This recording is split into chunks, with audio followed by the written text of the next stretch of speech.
KPCC ಅಧ್ಯಕ್ಷರು ಆಗಿರುವ ಉಪಮುಖ್ಯಮಂತ್ರಿ ಡಿ.ಕೆ. ಶಿವಕುಮಾರ್ ಅವರು ತಮ್ಮ ಮಾತೃಪಕ್ಷ ಕರ್ನಾಟಕದಲ್ಲಿ ಆಡಳಿತದಲ್ಲಿರುವಂತಹ ಕಾಂಗ್ರೆಸ್ ಅನ್ನು ತೊರೆದು ಬಿಜೆಪಿಗೆ ಹೋಗ್ತಾರ. ಪ್ರಧಾನಿ ನರೇಂದ್ರ ಮೋದಿ ಅವರನ್ನ ಡಿ.ಕೆ. ಶಿವಕುಮಾರ್ ಅವರು ರಹಸ್ಯವಾಗಿ ಭೇಟಿ ಮಾಡಿದ್ದು ನಿಜ. ಪ್ರಧಾನಿ ನರೇಂದ್ರ ಮೋದಿ ಅವರನ್ನ ಡಿ.ಕೆ. ಶಿವಕುಮಾರ್ ಅವರು ರಹಸ್ಯವಾಗಿ ಭೇಟಿಯಾಗಿದ್ದಾರೆ ಅಂತ ಕನ್ನಡದ ಸುದ್ದಿವಾಹಿನಿಯೊಂದು ವರದಿ ಪ್ರಕಟ ಮಾಡಿದ್ದೇ ಡಿ.ಕೆ. ಶಿವಕುಮಾರ್ ಅವರು ಅಮೆರಿಕ ಪ್ರವಾಸ ಕೈಗೊಂಡ ದಿನ ಸೆಪ್ಟೆಂಬರ್ 8ನೇ ತಾರೀಕು. ಆ ವರದಿಯ ಪ್ರಕಾರ ಉಪಮುಖ್ಯಮಂತ್ರಿ ಡಿ.ಕೆ. ಶಿವಕುಮಾರ್ ಅವರು ಪ್ರಧಾನಿ ನರೇಂದ್ರ ಮೋದಿ ಅವರನ್ನು ರಹಸ್ಯವಾಗಿ ಭೇಟಿಯಾಗಿದ್ದರು, ಮಾತುಕತೆ ನಡೆಸಿದ್ರು. ಪ್ರಧಾನಿ ಮೋದಿ ಅವರನ್ನು ರಹಸ್ಯವಾಗಿ ಭೇಟಿಯಾಗಿದ್ದರ ಮಾಹಿತಿ ಹೈಕಮಾಂಡಿಗೆ ಗೊತ್ತಾಗಿ ಹೈಕಮಾಂಡ್ ಡಿ.ಕೆ. ಶಿವಕುಮಾರ್ ಮೇಲೆ ಗರಂ ಆಗಿತ್ತು. ಡಿ.ಕೆ. ಶಿವಕುಮಾರ್ ಅವರಿಂದ ವಿವರಣೆ ಕೇಳಿತ್ತು. ಡಿ.ಕೆ. ಶಿವಕುಮಾರ್ ನಾನು ಸಚಿವನಾಗಿ ಸರ್ಕಾರದ ಕೆಲಸ ಆಗಬೇಕಿತ್ತು, ಹಾಗಾಗಿ ನಾನು ಅವರನ್ನು ಭೇಟಿಯಾಗಿದ್ದೆ ಅಂಥೇಳಿ ಸಮಜಾಯಿಷೆಯನ್ನು ಕೊಟ್ಟಿದ್ದರು. ರಾಜಕೀಯ ವಿರೋಧಿಯಾಗಿರುವಂತಹ ಮೋದಿಯವರನ್ನು ಅಧ್ಯಕ್ಷರಾಗಿ ನೀವೇ ಭೇಟಿಯಾದರೆ ಹೇಗೆ ಅಂಥೇಳಿ ಹೈಕಮಾಂಡ್ ಅಸಮಾಧಾನಗೊಂಡಿತ್ತು ಎನ್ನುವಂಥ ವರದಿಯನ್ನು ಕನ್ನಡದ ಸುದ್ದಿವಾಹಿನಿಯೊಂದು ಪ್ರಕಟ ಮಾಡಿತ್ತು, ಪ್ರಸಾರ ಮಾಡಿತ್ತು. ಈ ಸುದ್ದಿ ಪ್ರಸಾರವಾದ ಬಳಿಕ ಡಿ.ಕೆ. ಶಿವಕುಮಾರ್ ಅವರು ಎಲ್ಲೂ ಕೂಡ ಆ ಸುದ್ದಿಯ ವಿರುದ್ಧವಾಗಲಿ ಅಥವಾ ಅದಕ್ಕೆ ಸಂಬಂಧಪಟ್ಟ ಹಾಗೆ ಸ್ಪಷ್ಟನೆಯನ್ನು ಕೊಟ್ಟಿರಲಿಲ್ಲ. ಕಾಂಗ್ರೆಸ್ ಕೂಡ ಆ ಸುದ್ದಿಗೆ ಸಂಬಂಧಪಟ್ಟ ಹಾಗೆ ಯಾವ ಸ್ಪಷ್ಟನೆಯನ್ನು ಕೂಡ ಕೊಟ್ಟಿರಲಿಲ್ಲ. ಆದರೆ ಆ ಸುದ್ದಿ ಪ್ರಕಟವಾದ ಬಳಿಕ ಡಿ.ಕೆ. ಶಿವಕುಮಾರ್ ಅವರು ತಮ್ಮ ಸೋಷಿಯಲ್ ಮೀಡಿಯಾ ಖಾತೆಯಲ್ಲಿ 3 ಫೋಟೋವನ್ನು ಹಂಚಿಕೊಂಡಿದ್ದಾರೆ. ಅಮೆರಿಕದ ವಾಷಿಂಗ್ಟನ್ನಲ್ಲಿ ಕಾಂಗ್ರೆಸ್ನ ನಾಯಕ ರಾಹುಲ್ ಗಾಂಧಿ ಅವರನ್ನು ಭೇಟಿಯಾಗಿರುವಂತಹ ಫೋಟೋ. ಆ ಫೋಟೋದಲ್ಲಿ ಭೇಟಿಯ ಸಂದರ್ಭದಲ್ಲಿ ಡಿ.ಕೆ. ಶಿವಕುಮಾರ್ ಅವರ ಪತ್ನಿ ಉಷಾ ಮತ್ತು ಅನಿವಾಸಿ ಭಾರತೀಯ ಕಾಂಗ್ರೆಸ್ನ ಅಧ್ಯಕ್ಷರು ಆಗಿರುವಂತಹ ಸ್ಯಾಮ್ ಪಿತ್ರೋಡಾ ಇದ್ರು.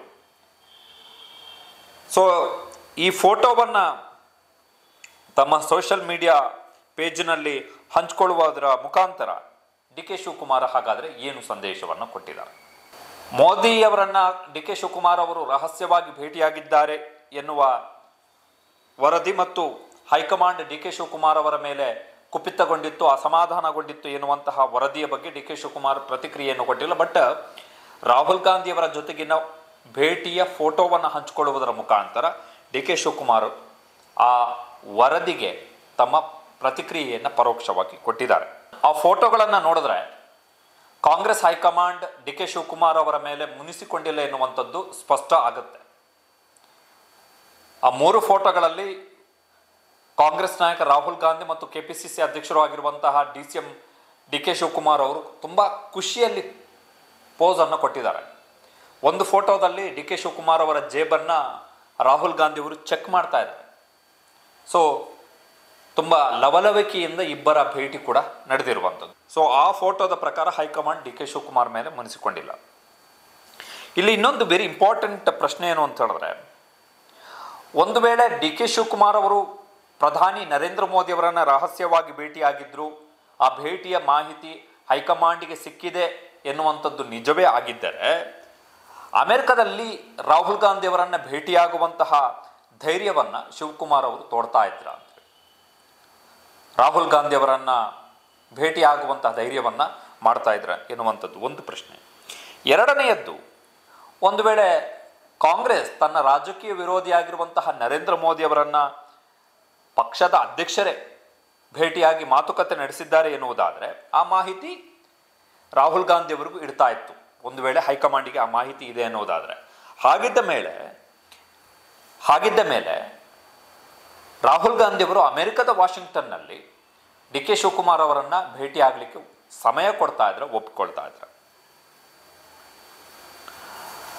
ಒಂದು ವೇಳೆ ಡಿ.ಕೆ. ಶಿವಕುಮಾರ್ ಅವರೇ ಪ್ರಧಾನಿ ನರೇಂದ್ರ ಮೋದಿ ಅವರನ್ನು ರಹಸ್ಯವಾಗಿ ಭೇಟಿಯಾಗಿದ್ದಾರೆ ಎನ್ನುವುದಾಗಿದ್ದರೆ ಅಮೆರಿಕದ ವಾಷಿಂಗ್ಟನ್ನಲ್ಲಿ ರಾಹುಲ್ ಗಾಂಧಿ ಅವರನ್ನು ಭೇಟಿಯಾಗುವಂಥ ಅವಶ್ಯಕತೆ ಡಿ.ಕೆ. ಶಿವಕುಮಾರ್ ಅವರಿಗೆ ಏನಿತ್ತು? ಕಾರಣ ಏನು ಅಂತ ಹೇಳಿದ್ರೆ, ಈಗ ರಹಸ್ಯ ಭೇಟಿ ಎನ್ನುವಂಥದ್ದು it is only with political motive ಅಂತ, ಅಂದರೆ ರಾಜಕೀಯ ಉದ್ದೇಶಕ್ಕೋಸ್ಕರ ಮಾತ್ರವೇ ನಡೆದಿರುತ್ತೆ.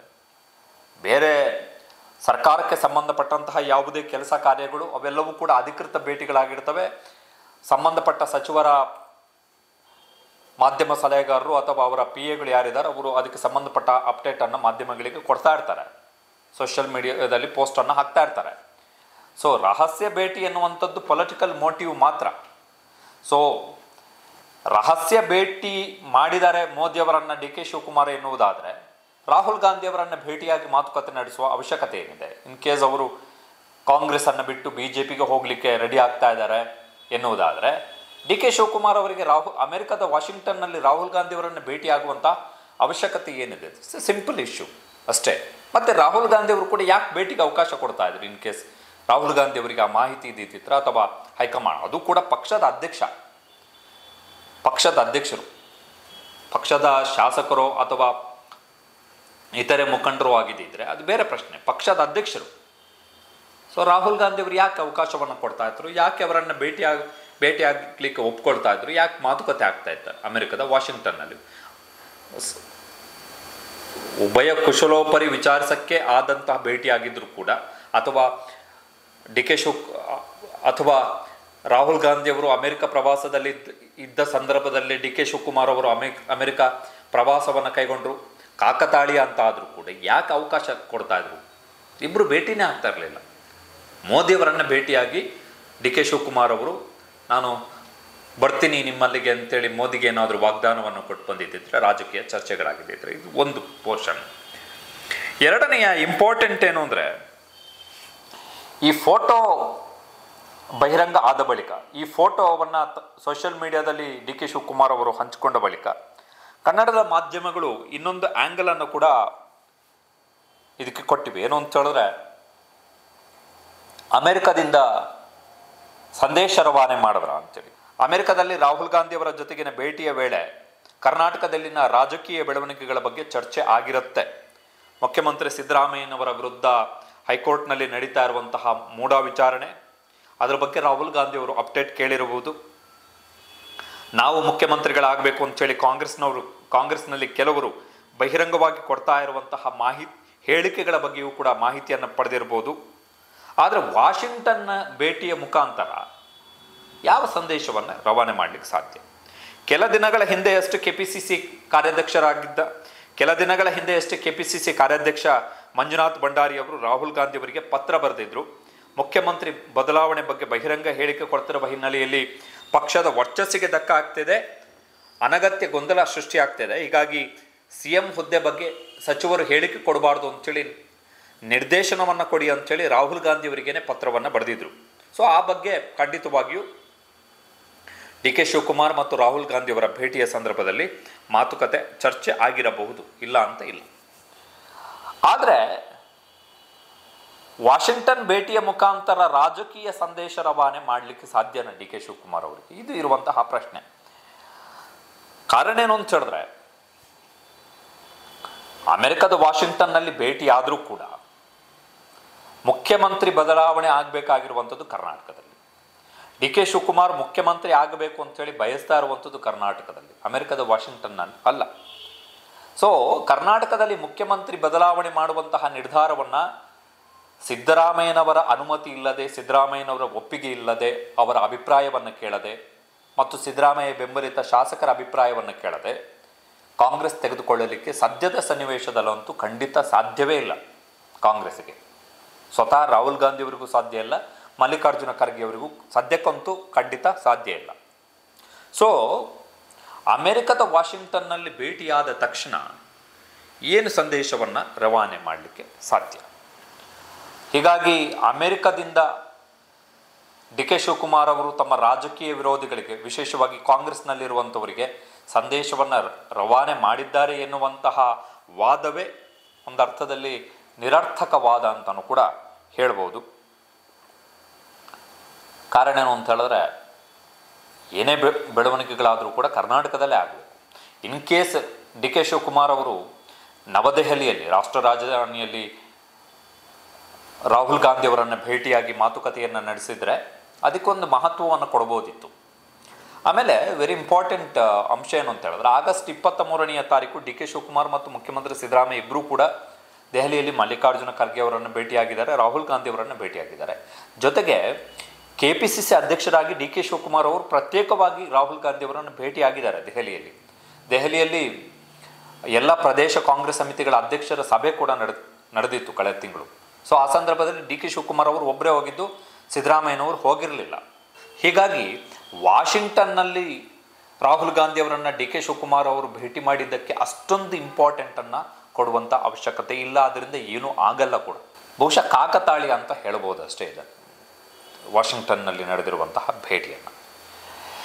ಇನ್ನು ಪ್ರಧಾನಿ ಮೋದಿಯವರನ್ನು ಡಿ ಕೆ ಶಿವಕುಮಾರ್ ಅವರು ಭೇಟಿಯಾಗಿದ್ದಾರೆ ಎನ್ನುವಂಥದ್ದು ಸುದ್ದಿ ಅಲ್ಲ, ಅದು ಬರೀ ವದಂತಿ ಎನ್ನುವಂಥದ್ದು ಇದರಿಂದ ಅಂತೂ ಸ್ಪಷ್ಟ ಆಗ್ತಿದೆ. ಈ 3 ಫೋಟೋದಿಂದ ಸ್ಪಷ್ಟ ಆಗ್ತಿರುವಂಥದ್ದು ಏನು ಅಂತ ಹೇಳಿದ್ರೆ ವದಂತಿ, ಇದು ಸುಳ್ಳು ಸುದ್ದಿ, ಇದು ಸತ್ಯಾಂಶ ಇಲ್ಲ ಇದರಲ್ಲಿ ಮೇಲ್ನೋಟಕ್ಕೆ ಎನ್ನುವಂಥದ್ದು ಸ್ಪಷ್ಟ ಆಗ್ತಾ ಇದೆ.